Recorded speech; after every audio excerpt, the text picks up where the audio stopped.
No passado, Jin Snuka venceu 3 clones de Garcia, o G7, G13 e o G20. Então, obviamente, o exército tinha confiança de que o indígena cumpriria o contrato de vencer o G28. Porém, galera, a realidade foi cruel e com um único chute, Garcia o derrotou e lançou Snuka pro meio dos pneus em chamas. O vídeo de hoje começa com Snuka acamado e o médico responsável dizia: o paciente de Snuka recebeu um forte golpe no abdômen, causando danos aos órgãos, hemorragia intraabdominal e peritonite. A pressão arterial caiu, a frequência cardíaca estava alta e houve uma perda de consciência. O paciente também sofreu queimaduras graves de 3º grau e danos nos nervos, o que deixará sequelas permanentes. Ele não será mais o mesmo. E você está me falando que, de repente, ele simplesmente sumiu? Ele é um paciente de altíssimo risco. É um milagre ele ainda estar vivo. Katsushiro Kiba respondia: olha, eu não posso te responder sobre isso, pois não tem envolvimento com o ocorrido, doutor. Mas eu garanto, ele é como um monstro, então não há com o que se preocupar. O médico retrucava: não seja ridículo, estamos falando de um paciente acamado com lesões em órgãos internos. A cena cortava para Kiba saindo do prédio, e ele comentava consigo mesmo: ufa, me livrei. Mas por que ele estava ficando tão irritado comigo? Mas afinal, pra onde diabos o Snuka foi? Nessa hora, galera, alguém dizia atrás: faz tempo, hein, ô Sr. Kiba? Ao se virar, Kiba tomava um chute no corpo seguido de um soco na cara. Ele já caía sangrando, e à frente o agressor questionava: onde tá a porra do Kiryu? Sangrando bastante, Kiba respondia: ah, eu tô tão chateado. Me atacar assim do nada?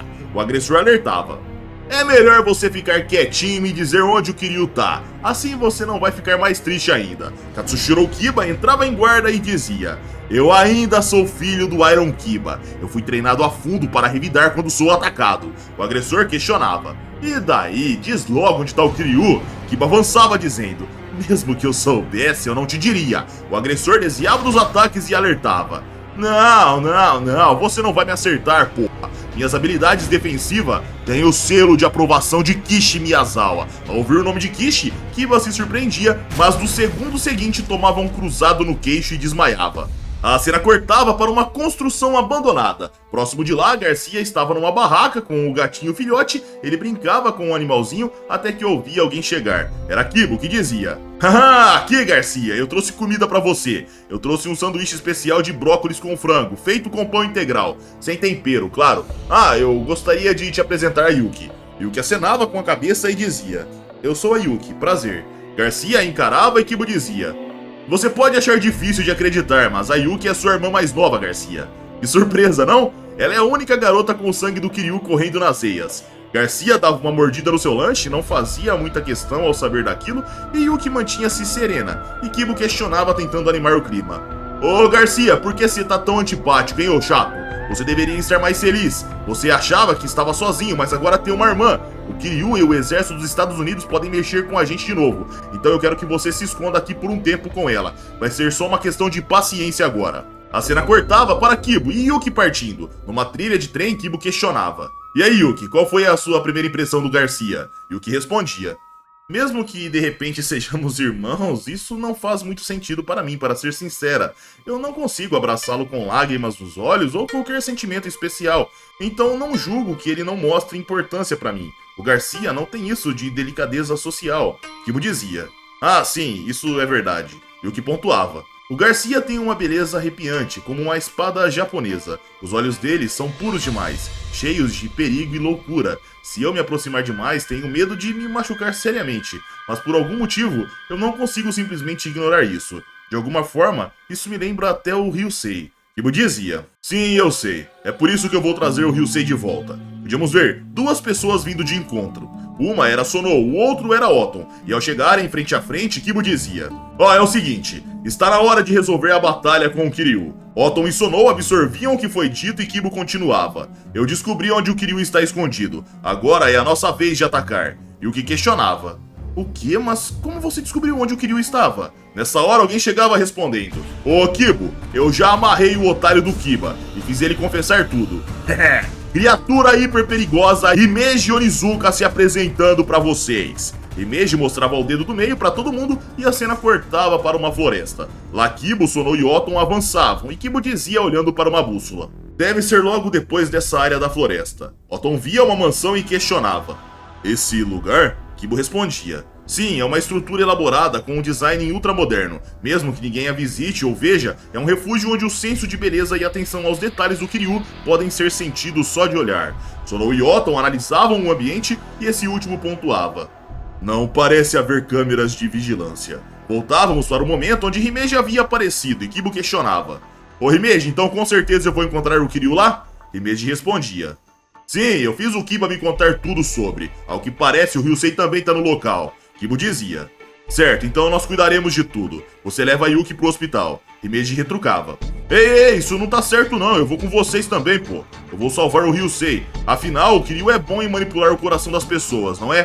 Um cara puro e bom como o Ryusei é facilmente enganado e manipulado. Kiba respondia: é nosso dever resgatá-lo. Eu sou grato a você, Himeji, mas deixa com a gente. Himeji insistia: ô Kiba, espera aí, pô. Eu também posso ser útil. Kiba se aproximava e dizia sério: Himeji, isso é um problema do clã Miyazawa da escola Nadashinkage. Himeji absorvia aquelas palavras e pontuava: sim, eu sei. Eu sei o que você está tentando dizer. Sei que está preocupado comigo, afinal eu tenho a explosão do coração. Você nunca sabe quando isso vai explodir, né? Yuki se surpreendia e Kiba dizia: sim, e para ser sincero, há uma chance de você nos atrasar. Fora que estaremos lidando com o Kiryu e isso não é brincadeira. Mas não se preocupe, nós vamos trazer o Ryusei de volta. Nós não vamos deixar seus sentimentos serem em vão. Vamos nos dividir em 3 e infiltrar. De volta ao presente, Kiba se esgueirava de um lado, Otton e Sonou de outros, e já vendo tudo aquilo pelas câmeras escondidas, Kiryu comentava: lá vem eles! Eles não sabem que estão sendo observados de perto com câmeras ultra compactas de apenas alguns milímetros. O trio de idiotas da escola Nadashinkage. Dá pra acreditar que na era das IAs eles nem sabem usar um smartphone direito? Vieram pra cá de bússola. Eles acham que depender de tecnologia avançada enfraquece os instintos que todos nós temos. Esses bárbaros ultrapassados. Mas eu estou aqui para ajudá-los. Na era da ciência, eles precisam entender a capacidade da tecnologia. Na visão deles, você foi sequestrado, aprisionado e sofreu lavagem cerebral. Você deve ser visto como um fraco. Dito isso, o que você vai fazer, Ryusei? Ryusei respondia: eu vou lutar. Kiryu questionava: vai lutar com quem? Ryusei respondia: obviamente com o tigre silencioso, Seiko Miyazawa. Kiryu questionava: por que quer lutar contra o Seiko? Ryusei respondia: porque ele é a última pessoa do mundo que eu quero lutar. Kiryu pontuava: é por isso que lutar tem significado. Os humanos só evoluem quando superam suas próprias dificuldades. Nos era mostrado Otton entrando no local e Kiryu continuava: eu te desafio a retribuir a bondade dele com ódio. Se você olhar de fora, isso é loucura. Mas não dê ouvidos a quem diz isso. Não é todo dia que você tem a chance de viver uma luta onde precisa dar tudo de si, ao ponto de perder a sanidade. Essa luta não é uma disputa de habilidade de combate. Não há regras, não há árbitro, e ela não começa com o soar de um gongo. Mesmo que a habilidade de combate do seu oponente seja absurdamente superior, se você conseguir arrastar o Seiko para uma situação onde ele não consiga demonstrar isso, você tem uma chance de vencer. O resto é uma questão de determinação. Depois você decide fazer algo. Isso é tudo que você precisa ter em mente. Tentar fazer outra coisa, ser justo, só tornará as coisas mais difíceis para você. Mais difícil não, impossível. Então surpreenda. Nos era mostrado Otton encontrando Ryusei na escuridão eventualmente, e o rapaz se lembrava das palavras de Kiryu: não hesite em acertar um soco na cara do Seiko do nada. Com esse único golpe, ele vai entender seus sentimentos e o seu crescimento. E ao fazer isso, isso vai travá-lo. Eu conheço meu irmão, então faça. Isso parece um mangá clichê de jovens impulsivos, mas arrebente ele até virar polpa. Com esse único golpe, o seu destino mudará. Otton interrompia a divagação questionando: Ryusei, você está bem, filho? Eu estava preocupado com você.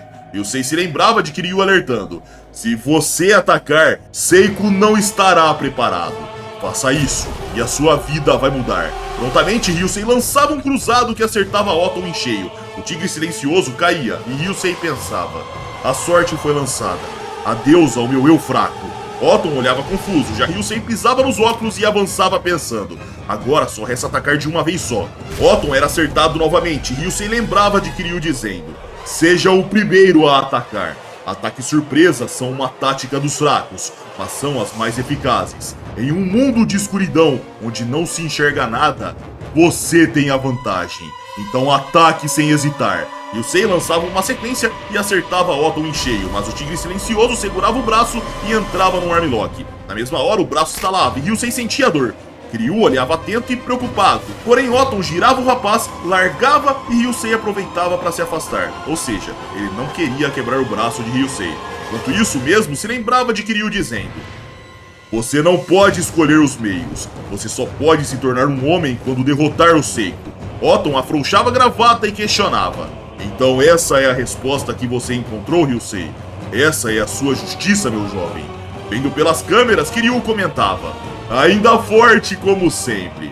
Mesmo velho, um tigre ainda é um tigre. No combate, Ryusei avançava e acertava uma sequência. Otton subia a guarda, mas era acertado. Em seguida, tomava um chute alto na cara. O pescoço de Seiko ia pro lado como se tivesse quebrado e Ryusei pensava: sim, essa é a minha justiça. Quem quer que vença é justo e ponto final. Ou seja, eu derrotei o Seiko. Eu espanquei o homem a quem eu devo tanto. Mas após alguns segundos, galera, Ryusei questionava em voz alta: senhor Seiko, por que você continua fazendo isso? Está me desrespeitando? Você ainda tem força suficiente para lutar, mas está fingindo que foi derrotado para tentar diminuir o impacto das coisas. Otton nessa hora abria os olhos e Kiryu questionava: olha só, nem eu esperava essa. Otton se levantava e dizia: Ryusei, você realmente me derrotou. Agora desista disso. Eu pude sentir a força de vontade no seu punho, mas ainda assim, eu não senti nenhuma energia negativa. Nenhuma energia como ódio ou raiva. Então o que está planejando? No que você pensa quando luta? Ryusei respondia: Seiko, você sempre pensa em mim, mas sua gentileza machuca minha dignidade. Ryusei avançava e batia, em seguida pensava: eu tenho que ficar mais forte. Pare de me tratar com misericórdia. Fraqueza não é nada além de humilhação. Otton tomava um soco na cara, em seguida Ryusei pegava a orelha dele e entrava com uma joelhada no nariz. Em seguida o impacto rasgava a orelha de Seiko. O tigre silencioso gritava de dor, mas na mesma hora Ryusei subia com um chute do outro lado da cabeça. O impacto ecoava e enquanto isso o rapaz pensava: ninguém escuta os fracos. Aqueles que acreditam em Deus temem a Deus, mas fazem isso porque Deus tem poder. Se Deus fosse fraco e não punisse, vocês temeriam a Deus? Não importa o quão íntegra uma pessoa seja, se você a vê rastejando miseravelmente no chão, você sente pena. Você perde todo o respeito por ela. Não, eu não quero esse sentimento. Eu não quero ser visto com pena. Eu quero ser visto como forte. Eu quero ser temido. Ryusei via Otton no chão, quase sem uma orelha, e se lembrava do dia em que conheceu o tigre silencioso. Naquele dia, Seiko deu uma surra nele, o levou embora para casa. Lá, ele cuidou de seus ferimentos, deu lar, alimentou, treinou seu corpo e seu espírito. E agora esse mesmo homem estava no chão. E no chão, Otton dizia: Você está ficando mais forte, Ryusei.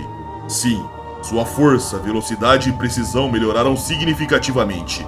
Sem hesitação, você golpeia com precisão de uma máquina.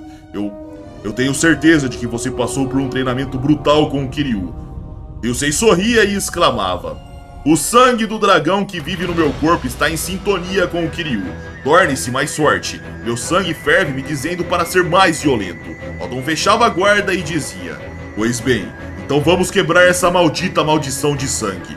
E será em cima disso que encontrarei o significado da minha luta contra você. Ryusei encarava seu mentor e Kiryu comentava de sua sala: e lá vamos nós. Vamos nos tornar malignos, Ryusei. No combate, Otton dizia: Ryusei, eu vou quebrar a maldição do seu sangue. Eu vou dar o meu melhor para te impedir de cair no mal.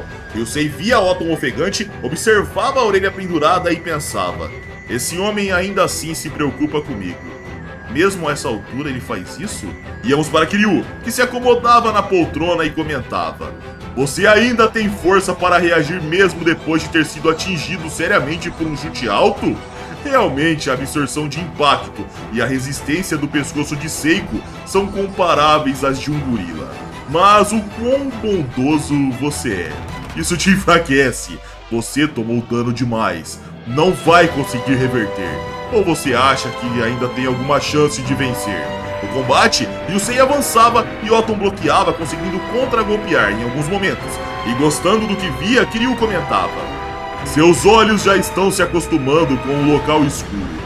Pouco a pouco você está chegando perto do Ryusei, mas é justamente quando você ataca que a abertura é criada. Ryusei desviava de um direto, olhava para os olhos de Seiko e entrava com 2 dedos nos olhos que sangravam. Nessa hora, entrávamos num flashback, onde a escuridão dava lugar para um mar. E lá Ryusei dizia: Senhor Seiko, eu não consigo te agradecer o suficiente por tudo que você fez por mim, mas por que você é tão bondoso comigo? Otton olhava para o céu e respondia: dizem que as pessoas têm 4 desejos para viver uma vida melhor. Eu quero ser elogiado, eu quero ser reconhecido, eu quero ser amado e eu quero ajudar as pessoas. Ryusei se surpreendia e Otton olhava para o mar, em seguida continuava dizendo: mas se você agir como se estivesse realizando os 4 desejos para outra pessoa em vez de para si mesmo, os seus 4 desejos vão se realizar. A vida só brilha de verdade quando é usada em prol dos outros. Ao ver aquele sorriso gentil,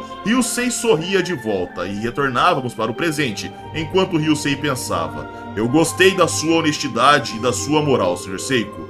Otton sentia dor nos olhos surados e íamos para Kiryu, que comentava: justo quando os olhos dele estavam se acostumando com a escuridão, você o cega. O Ryusei faz realmente coisas bem cruéis. De volta ao presente, sangue escorria pelos olhos de Seiko e Ryusei dizia: Seiko, você era o meu sonho. Era o meu sonho me tornar tão forte quanto você. Otton pingava sangue e Kiryu questionava: Seiko, você contou a historinha dos 4 desejos pro garoto? Isso é um truque frequentemente usado por falsos coaches para promover a autoajuda. A base disso foi derivada das teorias de desenvolvimento do psicanalista Erikson. No combate, Otton conseguia se recompor, olhava com os olhos sangrando, mas podíamos ver que não estavam furados, galera. E Kiryu continuava dizendo de sua sala: além disso, Erikson disse que não existem 4 desejos, mas sim 5.